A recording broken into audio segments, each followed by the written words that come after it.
இலங்கை சிறையில் உள்ள 37 தமிழக மீனவர்களை விடுவிக்க இலங்கை அதிபர் சிறிசேன தமிழக மீனவ சங்க பிரதிநிதிகளிடம் உறுதியளித்துள்ளார். இதுகுறித்து இலங்கையில் இருக்கும் ராமேஸ்வர மீனவ சங்க பிரதிநிதி தேவதாஸ் தரும் தகவல்களை இப்போது கேட்கலாம்.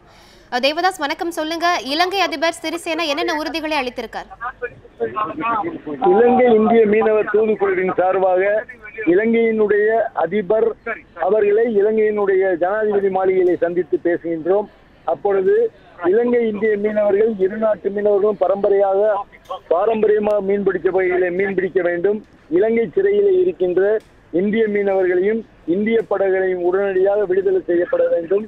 இரு நாட்டு மீனவர்களுக்கு இடையூறாக இருக்கின்ற மீன்பிடிக்க 4ஆம் கட்ட பேச்சுவார்த்தையை தொடர்ந்து நடத்தி இரு நாட்டு மீனவர்கள் இணக்கப்பாடோடு ஒரு ஒப்பந்தம் ஏற்படுத்த வேண்டும் போன்ற வகையில் நாங்கள் எங்களுடைய கோரிக்கையாக அவர்களிடம் தெரிவித்தோம்.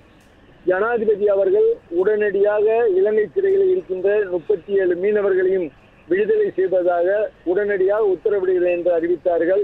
அதுபோக 1000 காலத்து உறவாக இந்திய இலங்கை மக்களுடைய உறவுகள் இருக்கின்றது.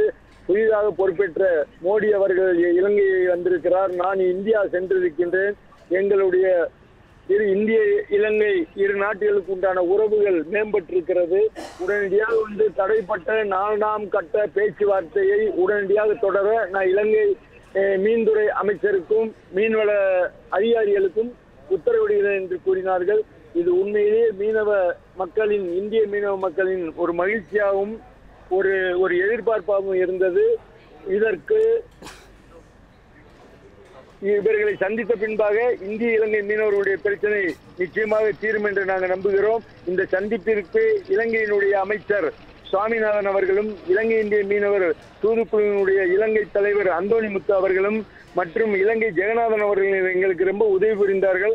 அவர்களுக்கு இந்த நேரத்திலே நாங்கள் நன்றியை தெரிவித்துக் கொள்கிறோம். தேவதாஸ், தமிழக மீனவர்கள் எப்போது விடுதலை செய்யப்படுவார்கள் என எதிர்பார்க்கப்படுகிறது?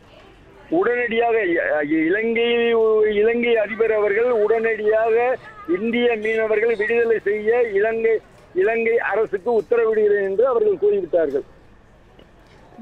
தேவதாஸ், உங்கள் தகவல்களுக்கு நன்றி.